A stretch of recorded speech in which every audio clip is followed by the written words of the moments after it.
السلام علیکم ورحمۃ اللہ وبرکاتہ۔ الحمد للہ وکفی والصلاة والسلام علی سید الرسل وخاتم الانبیاء،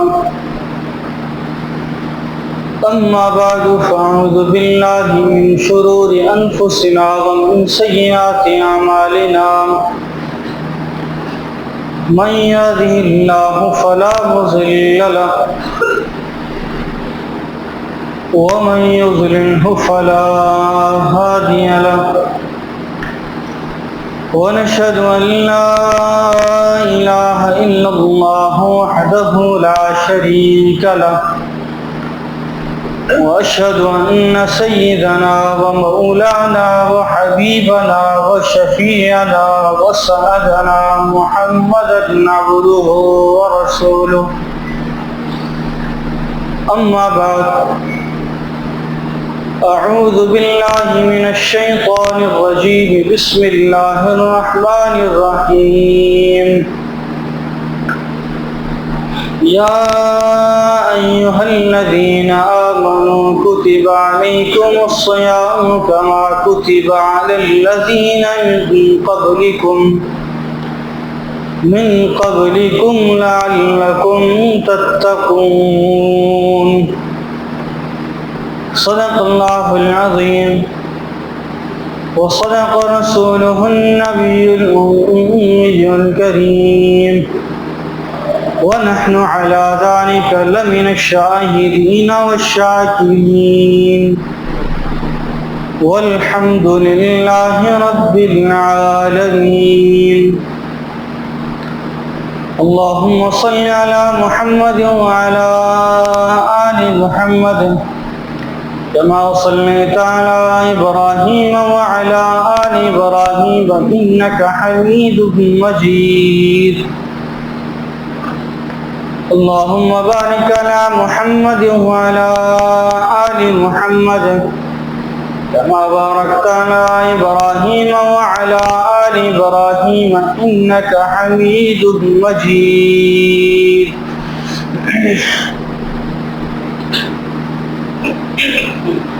محترم و مکرم سامعین،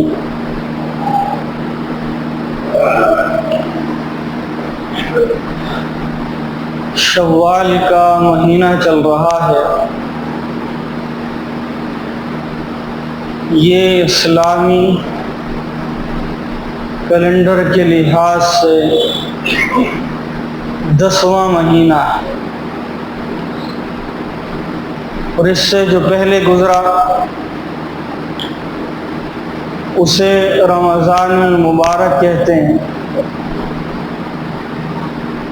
جو اس کے بعد آئے گا اس میں پھر حج کی تیاری ہوگی، پھر ذی الحجہ کے شروع میں حج ادا کیا جائے گا۔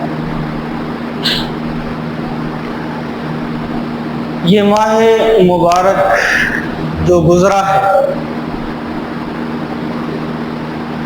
یہ بڑا ہی عظیم، مبارک، رحمت اور برکت والا مہینہ تھا۔ خوش قسمتی ہماری، فضل ہے رب کائنات کا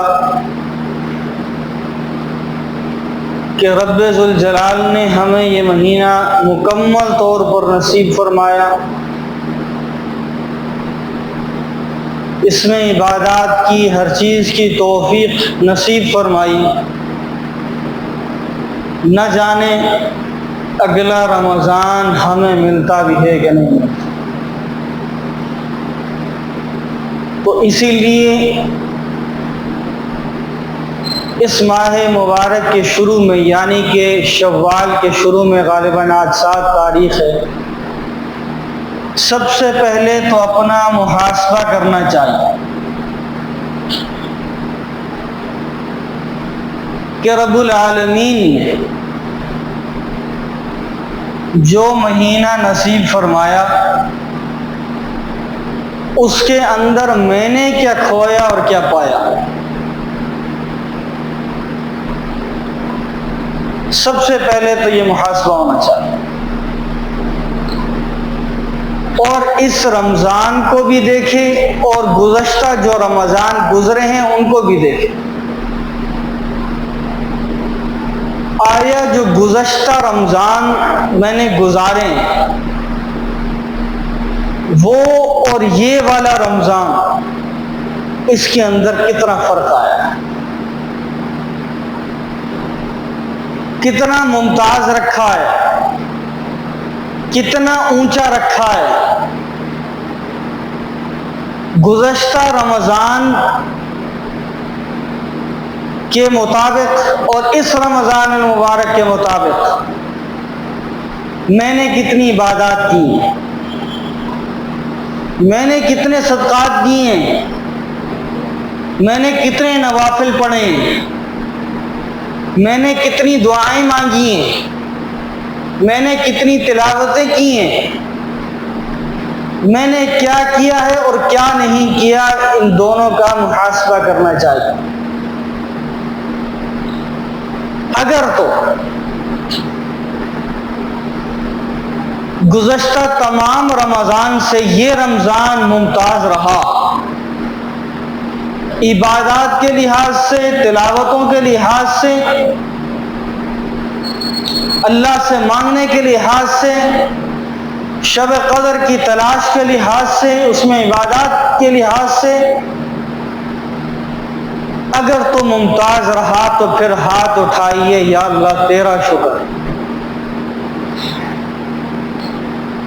شکر ادا کیجئے۔ پہلے شکر ادا کیجئے کہ اللہ نے، یا رب آپ نے ہمیں یہ رمضان المبارک کا مہینہ نصیب کیا، پھر اس میں آپ نے یہ نیکیاں کرنے کی توفیق دی، گزشتہ رمضان سے اس رمضان کو ممتاز بنانے کی آپ نے توفیق دی، یا اللہ میں آپ کا شکر ادا کرتا، دل سے کرے، کیونکہ اللہ رب العزت کا ارشاد ہے کہ جو میری نعمتوں کا شکر ادا نہیں کرتا میں اس سے وہ نعمت چھین لیا کرتا ہوں، واپس لے لیا کرتا ہوں، اسے وہ توفیق نہیں دیتا جو اس سے پہلے دیتا رہا ہوں۔ تو اسی لیے سب سے پہلے اللہ کا شکر ادا کر کہ اللہ نے یہ توفیق بخشی، اس کے بعد جو کمی یا کوتاہی رہ گئی اس پر اللہ سے معافی مانگ کہ یا الہ العالمین غلطی ہوئی ہے، کوتاہی ہوئی ہے، جس طرح میں عبادات کر سکتا تھا میں نے اس طرح عبادات نہیں کی، جس طرح نوافل پڑھ سکتا تھا میں نے نوافل ادا نہیں کی، جس طرح تلاوت قرآن کر سکتا تھا میں نے اس طریقے سے تلاوت قرآن کا حق ادا نہیں کیا، جس طرح آپ سے مانگنا چاہیے تھا میں نے آپ سے نہیں مانگا، جس طرح رمضان المبارک کی قدر کرنی چاہیے تھی میں نے نہیں کی۔ یا اللہ جو کی ہے قبول فرما، جو نہیں کی اسے معاف فرما۔ یہ دعا ہونی چاہیے۔ ہم اس حساب سے تو عبادات نہیں کہ ٹوٹی پھوٹی جس طرح انسان کرتا ہے ویسے کر لیتے ہیں، تلاوت کر رہے ہوتے ہیں خیال دکانوں میں ہوتا ہے، نماز پڑھ رہے ہوتے ہیں خیال تجارت میں ہوتا ہے، اللہ سے مانگ رہے ہوتے ہیں تو دماغ کہیں اور ہوتا ہے، اس طریقے سے نہیں مانگ سکے جس طریقے سے مانگنا چاہیے تھا، تو اس پر معافی مانگے سب۔ فخر دو عالم صلی اللہ علیہ وآلہ وسلم جب عبادت کیا کرتے تھے، عبادت سے فارغ ہوتے تو اللہ کے حضور استغفار کیا کرتے تھے۔ کتنی بڑی شخصیت ہیں، ایسی شخصیت جس کے لیے دنیا سجائی گئی، ایسی شخصیت کہ جو دنیا میں بھی ہمارے لیے مانگتے رہے، کل قیامت کے دن بھی ہمارے لیے مانگیں گے، ایسی شخصیت جو تمام کائنات سے افضل ہے، ایسی شخصیت جو امام الانبیاء کے درجے پر فائز ہے، ایسی شخصیت جس کے اوپر نبوت کا اختتام ہوا ہے، ایسی شخصیت جسے معراج کرائی گئی، ایسی شخصیت جسے جہنم اور جنت دکھلائی گئی، ایسی شخصیت جسے 7 آسمانوں سے اوپر لے جایا گیا، وہ شخصیت جب عبادت کرتی ہے تو کہتی ہے کہ یا اللہ تیری شان کے مطابق نہیں کر سکا، معاف کر۔ تو ہم کیا چیز ہیں؟ ہمارے تو خیالات آتے ہیں، دنیا ہمارے دل کے اندر بستی ہے، معافی مانگ رہے ہیں رب سے، اس کے باوجود فرماتے ہیں کہ میں دن میں 70 مرتبہ 100 مرتبہ اللہ سے مغفرت طلب کرتا ہوں، اللہ سے معافی مانگتا ہوں۔ اس کے باوجود ہم نیکی کرتے ہیں اور اس پر فخر کرتے ہیں۔ کرنا چاہیے کہ اللہ نے توفیق دی ہے، لیکن اس کے اوپر یہ احتمال نہیں ہونا چاہیے کہ بس یہ کر لی اب سارے بیڑے پار ہیں۔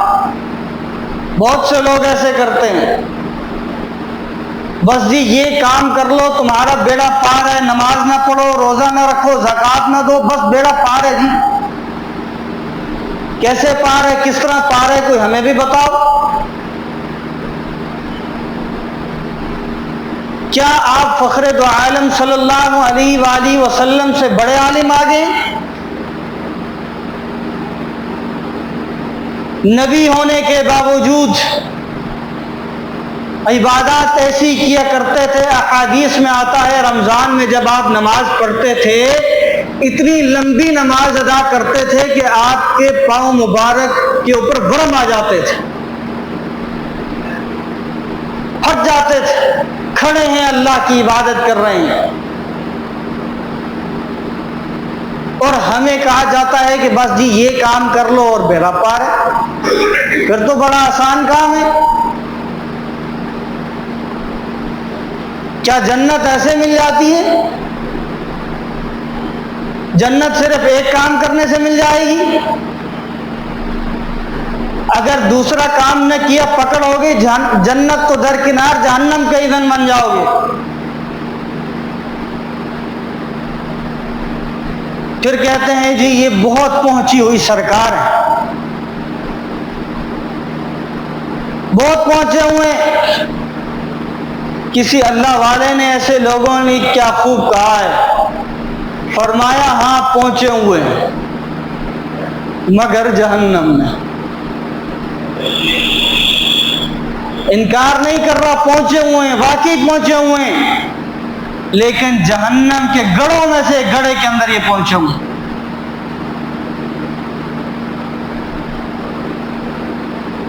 جہاں قرآن کہتا ہے کہ ان اللہ غفور الرحیم، اللہ بڑا غفور الرحیم ہے، کوئی شک و شبہ کی گنجائش نہیں ہے، وہی قرآن یہ بھی کہتا ہے ان بطش ربک لشدید، جب اللہ کی پکڑ آتی ہے تو کوئی چھڑا نہیں سکتا۔ ایک آیت پر تو ہم غور کر رہے ہیں، دوسری آیت پر ہمارا دھیان ہی نہیں جا رہا۔ آج کل ایک اور بات زبان زدام پر ہے، شراب پی لو جی دیکھا جائے گا، نماز نہ پڑھو جی دیکھا جائے گا، اللہ بڑا غفور الرحیم ہے، زنا کرتے رہو کہتے ہیں جی دیکھا جائے گا۔ اس وقت دیکھا جائے گا جب قبر تمہیں پکڑے گی، کیا دیکھو گے اس وقت؟ جب ادھر کی پسلی ادھر دھنسا دی جائے گی اور ادھر کی پسلی ادھر دھنسا دی جائے گی، اس وقت کیا دیکھو گے کہ جب تمہاری قبر جہنم کے گڑوں میں سے گڑا بن جائے گی، اس وقت کیا دیکھو گے؟ کچھ خدا کا خوف کریں، کچھ تو سمجھیں کہ قرآن اور اللہ اور اس کا رسول کہتا کیا ہے۔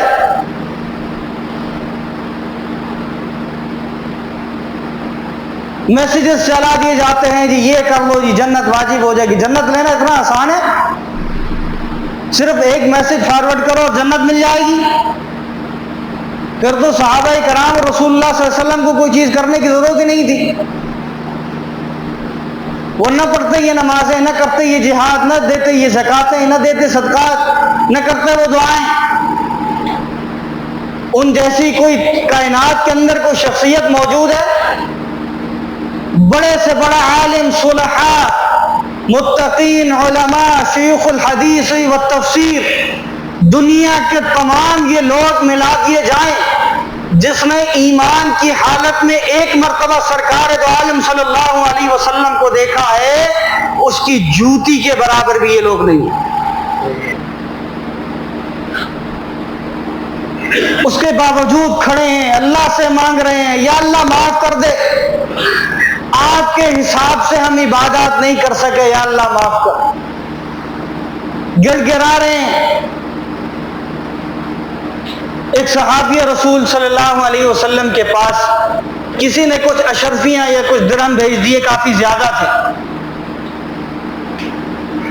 جیسے ہی گھر پہنچے تو پھوٹ پھوٹ کر رونا شروع کر دیا، اتنا روئے داڑھی مبارک تر کر دی۔ کسی نے کہا حضرت کیا بات ہے، روئی جا رہے ہیں روئی جا رہے ہیں؟ فرمایا کہ جب یہ درہم یا دینار میرے پاس آئے نا، میرے دل میں خیال آیا کہیں اللہ نے کل قیامت کی نیکیوں کے بدلے میں تو یہ اشرفیاں یا دینار تو نہیں بھیج دیے؟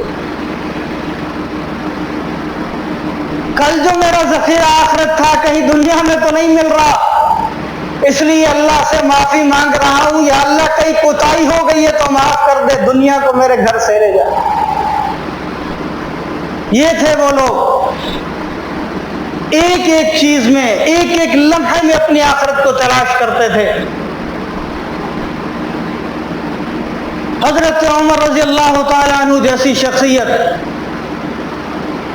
خلافت کا زمانہ ہے، رو رہے ہیں، داڑھی مبارک تر ہو گئی، لوگ پریشان ہیں، امیر المومنین کو ہوا کیا ہے، کیا وجہ ہے، کیوں رو رہے ہیں؟ کسی نے ہمت کر کے پوچھا یا امیر المومنین وجہ تو بتائیے، آپ رو کیوں رہے ہیں؟ آنکھیں مبارک اٹھا کر فرمایا اے لوگوں، آج عمر کو قبر کا اندھیرا یاد آ گیا ہے۔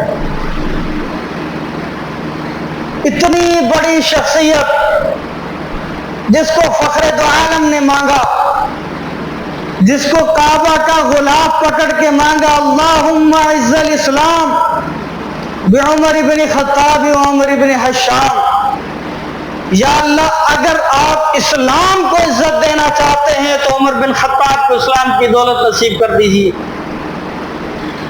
ایسی شخصیت جب چلتے ہیں تو شیطان راستہ چھوڑ دیتا ہے۔ ہم سب کو تو اسلام کی ضرورت ہے، ہم اسلام میں جائیں تو ہمیں عزت ملتی ہے۔ عمر بن خطاب ایسی شخصیت ہیں کہ جن کی وجہ سے اسلام کو عزت مل رہی ہے۔ روئی جا رہے ہیں، کیا قبر کا اندھیرا یاد ہے۔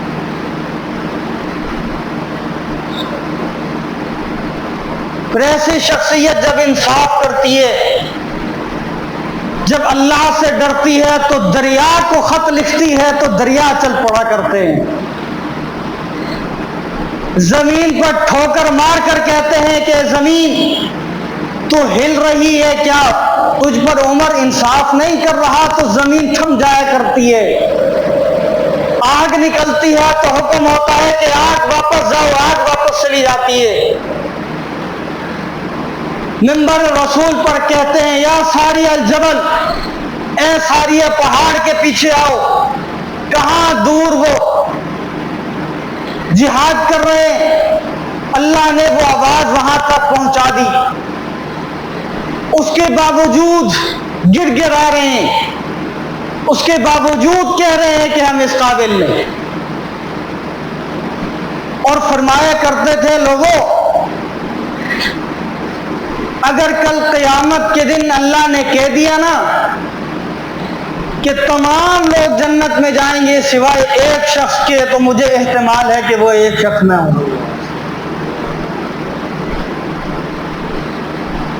خلافت کی ذمہ داری ہے۔ حضرت ابو بکر صدیق رضی اللہ تعالی عنہ کی وفات کے بعد پوچھا کوئی خاص کوئی عمل جو حضرت ابو بکر صدیق رضی اللہ تعالی عنہ کیا کرتے تھے؟ کہا جی ہر روز کچھ سامان اٹھاتے تھے کھانے پکانے کا، پکاتے اور لے جا کر اس راستے پر جاتے تھے، اس کے باوجود اس کے علاوہ کسی کو علم نہیں وہ کیا کرتے تھے۔ فرمایا ٹھیک ہے، سامان لیا بیت المال سے، کچھ سالن وغیرہ بنایا، گٹھڑی اٹھائی اور چلتے جا رہے ہیں چلتے جا رہے ہیں چلتے جا رہے ہیں۔ اس راستے پر جا کر دیکھا ایک جھونپڑی سی، اس کے اندر ایک شخص بیٹھا ہے، آنکھوں سے نابینا ہے اور کسی بیماری کی وجہ سے اس کا جسم ہلنے جلنے کے قابل نہیں۔ جب اس نے آہٹ سنی تو وہ بات کرنا شروع ہو گیا۔ اس نے کہا 3 دن کے بعد تمہیں میری یاد آئی؟ 3 دن سے بھوکا پڑا ہوں، تمہیں کوئی خواب و خیال ہی نہیں ہے، تم کچھ سنتے ہی نہیں ہو، چلو کھانا کھلاؤ مجھے۔ تو حضرت عمر رضی اللہ تعالی عنہ نے ایک لقمہ لیا، سالن کے ساتھ لگایا اور اس کے منہ میں دے دیا۔ وہ تڑپ اٹھا، اس نے کہا کہ 3 دن کے بعد آئے ہو، کھانا کھلانے کا طریقہ ہی بھول گئے ہو۔ حضرت عمر رضی اللہ تعالی عنہ کی آنکھوں میں آنسو آ گئے۔ فرمایا بتاؤ کیسے کھلاتا تھا؟ اس نے کہا کہ پہلے جب آپ آتے تھے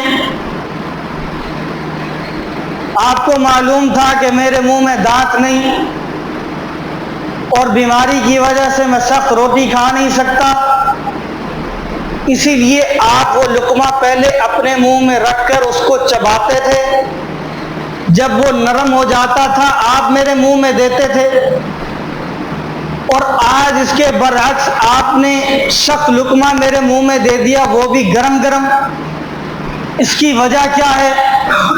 تو حضرت عمر کی چیخ نکلی، فرمایا اے اللہ کے بندے، وہ ابو بکر تھا، میں عمر ہوں، وہ دنیا سے رخصت ہو چکا ہے، مجھے نہیں معلوم تھا وہ تجھے کیسے کھانا کھلاتا تھا، اللہ کے لیے مجھے معاف کر دے، کل پکڑ نہ کر۔ اس نے کہا اشہد ان لا الہ الا اللہ واشہد ان محمد رسول اللہ، میں گواہی دیتا ہوں اللہ ایک ہے اور اس کے سوا کوئی معبود نہیں، اور نبی کریم صلی اللہ علیہ وسلم اللہ کے نبی اور اللہ کے رسول اور آخری نبی ہیں۔ فرمایا مجھے نہیں پتا تھا کہ اس وقت بھی اللہ مجھے کھلا رہا تھا ایک امیر المومنین کے ہاتھ سے، جب ایک رخصت ہوا اللہ نے دوسرا امیر المومنین کی ڈیوٹی لگائی، جاؤ میرے بندے کو کھانا کھلاؤ۔ میں مسلمان نہیں تھا، مجھے نہیں معلوم تھا کہ وہ شخص ابو بکر صدیق ہے اور تو عمر ہے، آج میں گواہی دیتا ہوں اور دار اسلام میں داخل ہوتا ہوں۔ یہ لوگ تھے۔ اسی طریقے سے قافلہ آیا، کھانا دے رہے ہیں، کسی کو پتہ نہیں ہے وقت کا امیر المومنین کھانا کھلا رہا ہے۔ ایک آدمی کو دیکھا کہ وہ بائیں ہاتھ سے کھا رہا ہے، قریب تشریف لے گئے اور پوچھا بھائی جان یہ نہیں کہا کہ دائیں ہاتھ سے کھاؤ، تربیت دیکھیں۔ فرمایا دائیں ہاتھ سے کھانا میرے نبی کی سنت ہے،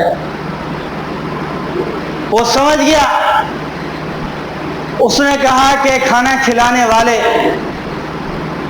میرا دایاں ہاتھ بدر میں نبی کریم صلی اللہ علیہ وسلم کی حفاظت کرتے ہوئے شہید ہو گیا تھا، اس لیے بطور مجبوری بائیں ہاتھ سے کھا رہا ہوں. حضرت عمر وہی گھٹنوں کے بل بیٹھ گئے اور کہا مجھے معاف کر دے، مجھے معلوم نہیں تھا کہ یہ تیرے ساتھ واقع ہوا ہے. کل قیامت کے دن میرے نبی نے پوچھ لیا کہ اس بدری صحابی نے میری حفاظت کرتے ہوئے اپنا ہاتھ کٹوایا تھا اور تو نے جا کے اس سے پوچھ لیا، تو اس وقت میں جواب نہیں دے سکوں گا. ایک دم پیچھے سے ایک شخص آیا، اس نے کہا السلام علیکم یا امیر المومنین. جب اس نے وہ بات سنی، اس نے کہا یا امیر المومنین، میرے دل کے اندر آپ کے لیے کوئی ایسی بات نہیں ہے، آپ کو تو علم ہی نہیں تھا، آپ نے پوچھ لیا، آپ کیوں ڈر رہے ہیں؟ فرمایا ڈر اس لیے رہا ہوں، کل نبی نے پوچھ لیا، میرے پلے کچھ نہیں کروں. اسی طریقے سے ایک جھونپڑی کے جنگل کے دورے پر گئے، حضرت علی اور حضرت عباس رضی اللہ تعالیٰ عنہ ساتھ ہیں. ایک جھونپڑی کے اندر چلے گئے تو وہ بوڑھیا پہچانتی نہیں تھی. حضرت علی اور حضرت عباس ذرا پیچھے رہ گئے تو یہ بڑے غصے ہونے لگ گئی. عمر کو کوئی چیز کا پتہ ہی نہیں ہے. فرمایا کہ عمر ذرا مصروف آدمی ہے، بادشاہ آدمی ہے، ظاہری بات ہے اسے سارے معاملات دیکھنے. اس نے کہا اس کا کام ہے کہ رعایا کا خیال رکھے، یہ اس کی ذمہ داری ہے، کل قیامت کے دن سوال کروں گی. حضرت عمر رضی اللہ تعالیٰ عنہ پریشان ہو گئے. فرمایا چلو ایسا کرو، کچھ درہم اور دینار رکھ دو اور عمر کو معاف کر دو. کہا نہیں، معاف نہیں کروں گی، اس کی ذمہ داری ہے. فرمایا عمر کی طرف سے میں ازالہ کرتا ہوں، آج کے بعد عمر ایسا نہیں کرے گا،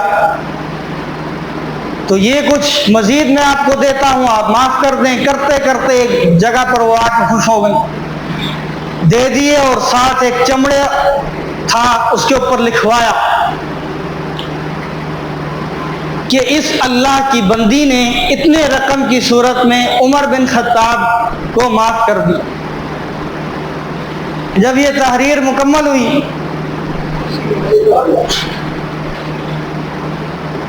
تو حضرت علی رضی اللہ تعالی عنہ تلاش کرتے کرتے اس جھونپڑی تک پہنچ گیا اور پوچھا، اور حضرت عمر کو دیکھا اور کہا السلام علیکم یا امیر المومنین. جب لفظ امیر المومنین سنا بڑھیا پریشان ہو گئی. اب تک جس سے بات کر رہی تھی وہ وقت کا امیر المومنین ہے، مجھے تو علم نہیں تھا. پریشان ہو گئی. فرمایا گھبراؤ نہیں، میں دنیا پر آخرت کو ترجیح دے رہا ہوں. میں نے تجھے تکلیف پہنچائی، میرا حق تھا، میں تجھے پوچھتا، میں نہ پوچھ سکا، اس لیے تیرے ساتھ معاملات طے کر رہا تھا. کل قیامت کے دن فخر دو عالم کے سامنے عمر کی پکڑ مت کرنا، عمر سے سوال مت کرنا. جو معاملہ ہے دنیا کے اندر ختم کر لو، کل عمر نبی کے سامنے تو یہ جواب دینے کے قابل نہیں ہے. یہ تھے وہ لوگ جو نیکیاں کرتے تھے یا جو بھی کرتے تھے اللہ سے معافی طلب کرتے تھے. یا اللہ آپ کے شان کے مطابق یہ نیکی نہیں کر سکا، آپ کی شان کے مطابق یہ عبادت نہیں کر سکا، یا اللہ معاف کر دے. تو اسی لیے جو بھی رمضان کے اندر عبادات ہوئی، صدقات ہوئے، جو بھی نیکی کا کام ہوا، ہاتھ اٹھائیے اور کہیے یا اللہ اس شان کے مطابق نہیں کر سکے جس شان کے مطابق ہمیں کرنا چاہیے تھا. کوتاہی ہوئی، اعتراف کرتے ہیں کوتاہی ہوئی ہے، یا اللہ معاف کر دے. تو 1000% یقین ہے اللہ ان عبادات کو قبول کرتے ہوئے کوتاہیوں کو معاف کر دے. مانگو تو صحیح، کہو تو صحیح اللہ سے اللہ کے سامنے جھکو تو صحیح۔ حدیث مبارکہ میں آتا ہے کہ نبی کریم صلی اللہ علیہ وسلم ممبر پر چڑھے تو 3 دفعہ آمین کہا۔ لمبی حدیث ہے، آخری پیراگراف آپ کے سامنے بیان کرتا ہوں۔ فرمایا جبرائیل علیہ السلام اللہ کے حکم سے تشریف لائے اور دعا کی، 3 دعائیں کی۔ ان میں آخری دعا یہ تھی، یا اللہ جو رمضان کا مہینہ پائے اور اپنی مغفرت نہ کرا سکے، اللہ اسے ہلاک و برباد کرے۔ اور میں نے اس دعا پر آمین کہا ہے۔ حکم اللہ کا، دعا لے کر آنے والے، دعا کرنے والے سید الملائکہ حضرت جبرائیل علیہ السلام ہیں، اور اس دعا پر آمین کہنے والے تمام جہانوں کے سردار ہیں۔ تو کیا اب اس بات میں کوئی شک و شبہ کی گنجائش باقی بچتی ہے؟ ہرگز نہیں بچتی۔ جس دعا پر فخر دو عالم صلی اللہ علیہ وآلہ وسلم نے آمین کہا ہو، دنیا ادھر کی ادھر ہو سکتی ہے، وہ دعا کہیں آگے پیچھے نہیں ہو سکتی۔ اس لیے ہم نے نہیں سوچا مغفرت ہوئی یا نہیں ہوئی۔ اللہ سے ہم نے مانگا، جس طرح مانگنا چاہیے تھا نہیں مانگ سکے، نہیں کر سکے۔ تو اسی لیے علماء کرام کہتے ہیں کہ پہلی چیز رمضان المبارک کی اپنا محاسبہ کریں کہ ہم کیا ہیں، ہم نے کیا کیا، کتنی نیکیاں کی اور کتنی نہیں کی۔ جو کر لی اس پر شکر اللہ کا، جو نہیں کر سکے اس پر اللہ سے معافی مانگے۔ قوی امید ہے اللہ رب العزت معاف کر دے۔ دوسری چیز جو شوال کے مہینے میں آتی ہے وہ ہے شوال کے 6 روزے۔ اس کی بڑی فضیلت ہے۔ پہلے عرض کر دوں، یہ نہ فرض ہیں نہ واجب ہیں، کچھ بھی نہیں، یہ مستحب ہے۔ جو رکھ لے گا ثواب ملے گا، انعام ملے گا، اللہ کی رحمت ملے گی۔ جو نہیں رکھے گا اسے ملامت نہیں کیا جا سکتا کہ بھائی تو نے نہیں رکھے، تو نے یہ نہیں کیا۔ یہ چیز ذہن میں رکھیے گا۔ یہ 6 روزے جو خوشی کے ساتھ رکھنا چاہے وہ رکھ سکتا ہے، جو نہ رکھے اسے ملامت نہیں کیا جا سکتا۔ اور یہ فرض واجب یہ چیزیں نہیں ہیں، یہ صرف سنت۔ فرمایا کہ اللہ رب العزت ایک کے بدلے 10 عطا کرتے ہیں۔ تو جس نے رمضان المبارک کے سارے روزے رکھے تو ایک کے بدلے 10 تھا، تو اسی لیے اللہ رب العزت نے 10 مہینوں کا ثواب عطا کیا۔ 30 روزے رکھے، ہر ایک کا اللہ رب العزت نے 10 کے حساب سے ثواب دیا۔ تو اگر اس کو کیلکولیٹ کیا جائے تو یہ 10 مہینے بنتے ہیں۔ 10 مہینوں کا ثواب ہمیں عطا کیا۔ اور آگے فرمایا جس نے شوال کے 6 روزے رمضان کے ساتھ رکھ لیے، گویا اس نے پورے سال کے روزے رکھ لیے، اس کو پورے سال کے روزوں کا ثواب دیا جائے گا۔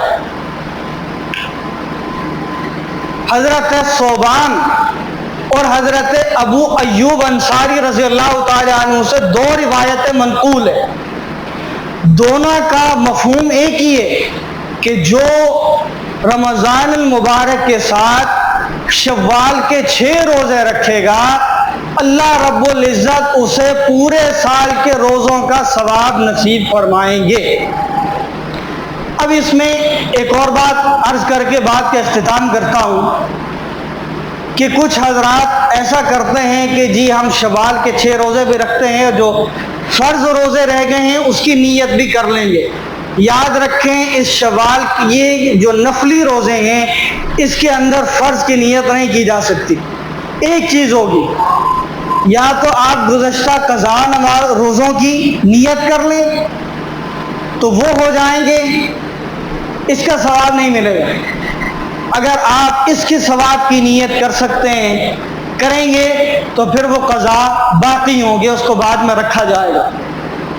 یہاں پر علماء کرام نقطہ بیان کرتے ہیں کہ ایک شخص کی خواہش ہے کہ میرے چلو بیماری کی وجہ سے کچھ روزے فرض رہ گئے ہیں، اس کو بھی میں نے رکھنے ہیں۔ اس کے لیے اللہ رب العزت نے کوئی شرط نہیں لگائی کہ آپ نے انہی دنوں میں رکھنے ہیں، فرمایا جب آپ کا ہو جائے، طبیعت بحال ہو جائے، اس وقت رکھ لو، ہم قبول کر لیں۔ تو انسان کے دل میں یہ خواہش آئے کہ چلو میں ان روزوں کو تھوڑا سا آگے کر کے شوال کے یہ 6 روزے رکھ لیتا ہوں، تو آیا یہ ہو جائیں گے کہ نہیں ہو جائیں گے؟ علماء کرام فرماتے ہیں کہ اگر وہ آگے کر لے، یہ 6 روزے رکھ لے، تو اللہ رب العزت اس کو شوال کے 6 روزوں کا ثواب نصیب فرمائے، اور شوال کے روزوں کے بعد وہ رمضان المبارک کے روزے رکھے تو اللہ رب العزت اس کی پکڑ نہیں فرمائیں، اور اس کے وہ جو قضا روزے ہوں گے وہ پورے ہو جائیں گے۔ اور پھر فرمایا ایک اور چیز کہ یہ 6 روزے آپ کی مرضی رمضان المبارک میں لگاتار رکھ لیں، شوال کے اندر لگاتار رکھ لیں، آپ کی مرضی، ایک چھوڑ کر ایک رکھ لیں، یعنی کہ شوال کے اندر آپ نے 6 روزے پورے کر دیے۔ بعض ہوتا ہے نا، انسان بیمار ہوتا ہے، یعنی کہ میں ایک رکھ سکتا ہوں، ایک نہیں رکھ سکتا، یا میری کوئی مجبوری ہے، میں سفر ہے، ہجر ہے، بہت ساری باتیں ہوتی ہیں، تو شوال کے اندر 6 روزے پورے کرنے ہیں۔ آج 7 تاریخ ہے، جو حضرات رمضان شوال کے 6 روزے رکھنا چاہیں، اس فضیلت کو حاصل کرنا چاہیں، ابھی کچھ ایام باقی ہیں، وہ روزے رکھ سکتے ہیں۔